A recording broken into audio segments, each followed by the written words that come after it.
নমস্কাৰ মোৰ মৰমৰ পিতৃ মাতৃ আৰু লগতে থকা মোৰ প্ৰিয় বন্ধু বান্ধৱসকল।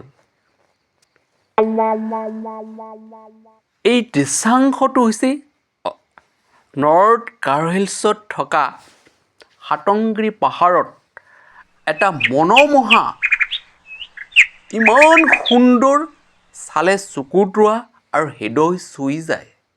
ইয়াৰ প্ৰাকৃতিক পৰিৱেশেৰে ভৰপূৰ এখন ধুনীয়া পাৰ্ক। আৰু এই পাৰ্কখনতে আছে সৰু সৰু ল'ৰা ছোৱালীয়ে খেলিব পৰাকৈ ধুনীয়া ধুনীয়া বস্তু আছে আৰু লগতে এয়া চেলফি আৰু ফটো ল'বৰ কাৰণে কেইবাটাও ইয়াৰ সাজি ৰখা হৈছে ঘৰ সৰু সৰু আটকধুনীয়া দৃশ্য।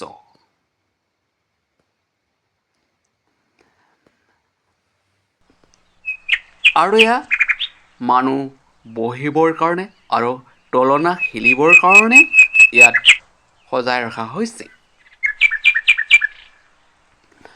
আৰু ইয়াৰ যিটো হ্ৰদ পানী ই মূৰৰ পৰা সেই মূৰলৈ যাবৰ কাৰণে ধুনীয়া ধুনীয়া দলং সাজি ৰখা হৈছে।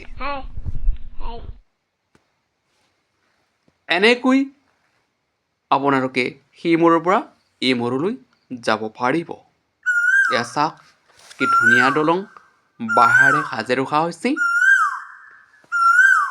আৰু ইয়াৰ চাৰিওফালে প্ৰাকৃতিক পৰিৱেশেৰে ভৰপূৰ মনোমোহা গছ গছনিৰে চাৰিওফালে ঘেৰি আছে। আৰু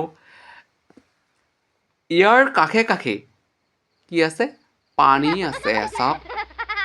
আৰু তাৰ যিটো মাজৰ অংশ ইয়াত সৰুকৈ এটা টিলাৰ নিচিনা আছে।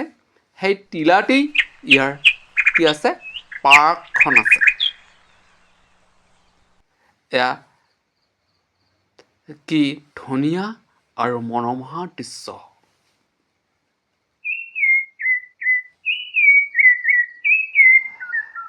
গতিকে মই সকলোৰে পৰা বিদায় মাগিবলৈ লৈছোঁ।